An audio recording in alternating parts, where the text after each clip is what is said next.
တင်းရအိမ်မတန်ခတ်တဲ့ဒေါသစိတ်ဆိုတာလူတိုင်းမှာရှိတတ်တဲ့သဘာဝတစ်ခုပါ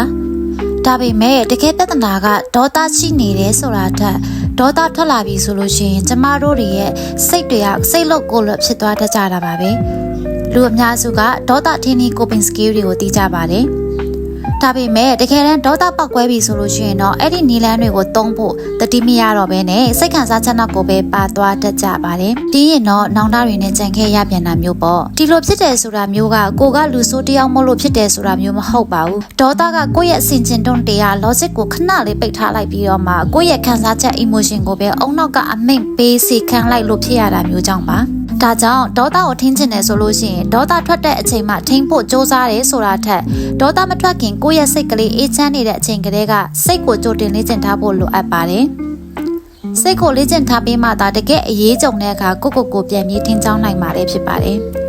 ဒီတော့ဒေါသထွက်လာတဲ့အချိန်ကြလို့ရှိရင်ကိုထင်းချုပ်နိုင်ဖို့အတွက်အရေးကြီးတဲ့လေ့ကျင့်နည်း၃ချက်ကိုလေ့လာကြည့်ကြရအောင်နော်ပထမတစ်ခုအနေနဲ့ကတော့ကိုဒေါသထွက်လာတဲ့အချိန်မှာဖြစ်တတ်တဲ့အစပြုစက္ကန့်လေးတွေကိုတတိထားပြီးကြည့်မိဖို့ပါပဲဥပမာဒေါသထွက်ကနေပြီဆိုလို့ရှိရင်ကိုကဘယ်လိုလက္ခဏာမျိုးကိုခံစားမိတာလဲရင်ခုန်တာလားရင်တုန်တာလားကိုယ့်ရဲ့အတန်ကမြင့်လာတာလားကိုယ့်ရဲ့ခန္ဓာကိုယ်ကအကြောတွေတိမ်းလာတာလားအဲ့ဒါတွေကိုတတိထားပြီးကြည့်ပါအဲ့ဒီလက္ခဏာတွေကဒေါသရဲ့အစပါပဲဒုတိယအချက်အနေနဲ့ကတော့ဒေါသထွက်တဲ့အချိန်မှာငါရဲ့ဒေါသကိုထိန်းချုပ်ရမယ်ဒေါသမထွက်ရဘူးဆိုပြီးတော့မှကိုလုံးဝဖိအားမပေးပါနဲ့အဲ့ဒီအစားကိုဒေါသထွက်လာပြီဆိုလို့ရှိရင်ဘာမှမလုပ်ဘဲနဲ့ခဏလေးရပ်လိုက်ပါစကားတစ်လုံးမှမပြောခင်အသက်အနည်းငယ်ရှူလိုက်ပါအခုကဒေါသထွက်နေုံပါတခုခုကိုအခုဆုံးဖြတ်ရမယ့်အချိန်မဟုတ်သေးဘူးဆိုပြီးတော့လေကိုယ်စိတ်ကိုပြန်ပြီးတော့မှတတိပေးလိုက်ပါ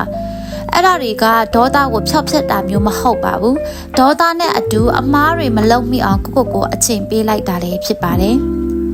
တတိယအချက်အနေနဲ့ကတော့ဒေါသထွက်ပြေးသွားတဲ့အခါကိုပြန်ပြီးတော့ကြည့်လိုက်ပါငါဘာကြောင့်ဒီလောက်ထိတောင်နာကျင်ခဲ့ရတာလဲတကယ်ကိုငါလိုချင်တဲ့အရာကဘာလဲဆိုတာကိုနူးညံ့စွာပြန်မေးကြည့်ပါဒေါသကိုထိန်းချုပ်နိုင်တယ်ဆိုတာတစ်ခါတည်းနဲ့ဖြစ်လာတဲ့အရာတော့လည်းမဟုတ်ပြန်ပါဘူး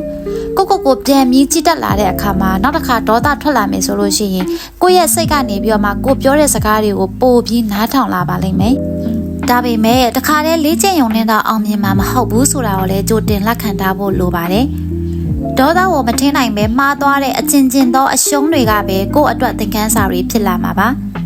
ငါပါကြောင့်အဲ့ဒီအချိန်တုန်းကကိုယ့်ရဲ့ဒေါသကိုမထင်းနိုင်ခဲ့တာလဲဆိုပြီးတော့မှပြန်ဆန်းစစ်မိတဲ့အချိန်အရေးအတွက်များလာတာနဲ့အမျှကိုယ့်အတွက်အကောင်းဆုံးဒေါသကင်တွယ်နည်းကိုကိုယ်တိုင်ရှာဖွေတွေ့ရှိလာပါလိမ့်မယ်